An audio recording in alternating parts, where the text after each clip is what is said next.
भगवान बिरसा मुंडा, तिलका मांझी इत्यादि लोगों ने अंग्रेजों के खिलाफ विद्रोह फूका था और तब से लेकर के आज तक 30 जून को हुए कार्यक्रम में भारतीय जनता पार्टी के लोगों ने जिस तरह से भोगनाडीह को डिस्टर्ब करने का काम किया, झारखंड को अपदस्थ करने का काम किया,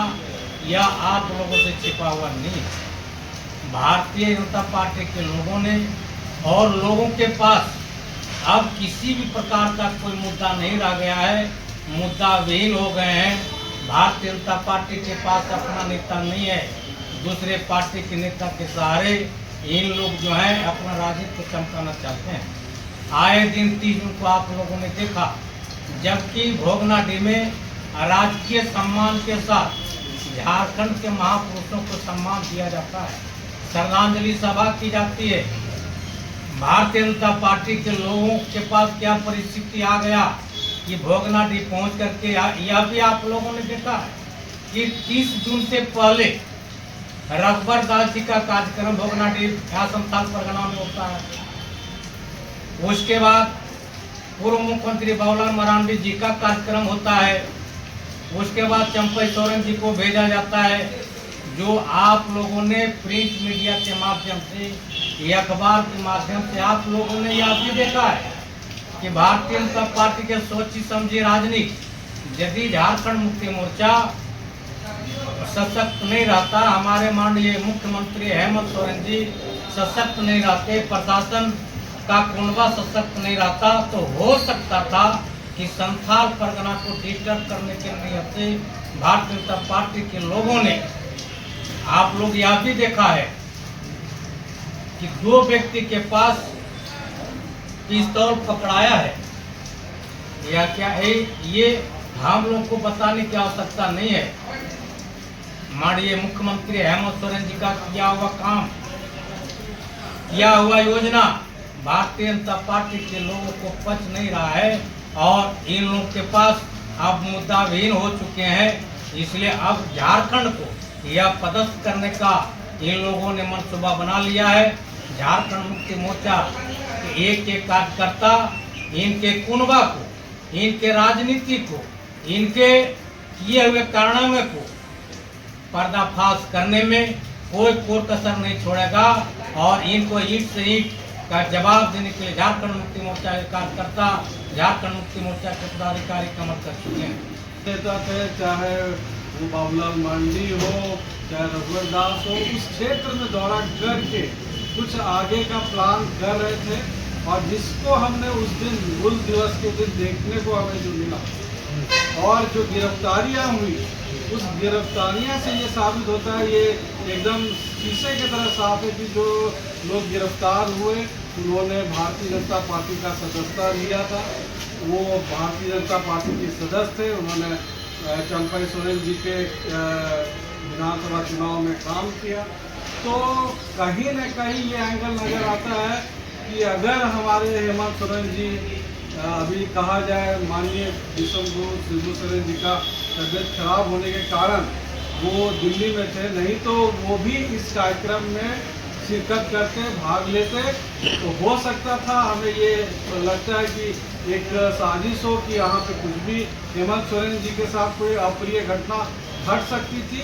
ये प्रयास रहा है भारतीय जनता पार्टी का कि किस तरह हेमंत सोरेन जी को गद्दी से हटाया जाए। पूर्व में भी आप लोग देख चुके हैं कि भाई ईडी के द्वारा इन्हें जेल भेजने का काम किया गया और बीच में विधायकों का तोड़ फोड़ करके प्रयास किया जा रहा था कि कैसे सरकार को गिराया जाए। तो ये प्रयास भारतीय जनता पार्टी से चल रहा है, क्योंकि वो देख रहे हैं कि झारखंड जो एक ऐसा राज्य जहाँ पे खनिज संपदा प्रचुर मात्रा में है और यहाँ पे उनका सत्ता ना होना कहीं ना कहीं जो भारतीय जनता पार्टी के ऊपर के लोग हैं, आज हम ये कह सकते हैं कि हुल दिवस जो हमारे सिद्धू कानू चांद नेहरू लोग थे, उन्होंने ब्रिटिश सरकार के खिलाफ में लड़ाई लड़ी और आज मुक्ति मोर्चा को वही भारतीय जनता पार्टी एक कॉलोनी के रूप में, भारतीय जनता पार्टी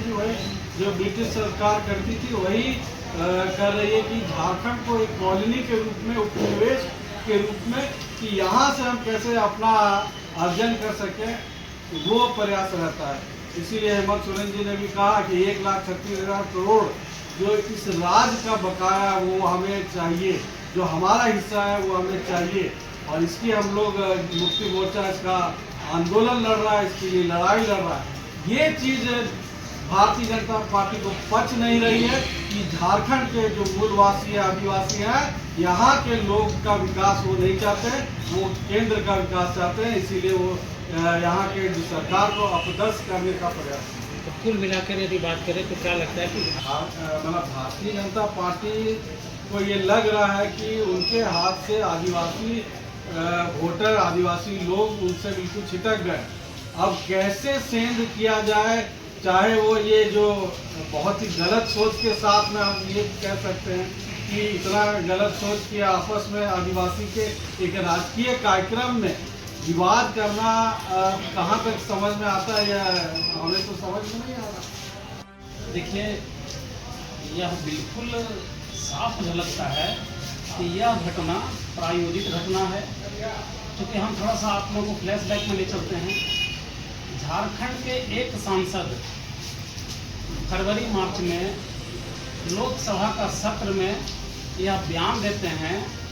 कि संथाल परगना को केंद्र शासित प्रदेश बनाया जाए, और ठीक 3 से 4 महीना बाद एक प्रायोजित घटना घटता है जिसमें अवैध हथियार लेकर भाजपा के कार्यकर्ता उस भीड़ में जाते हैं, जबकि ये राजकीय सम्मान था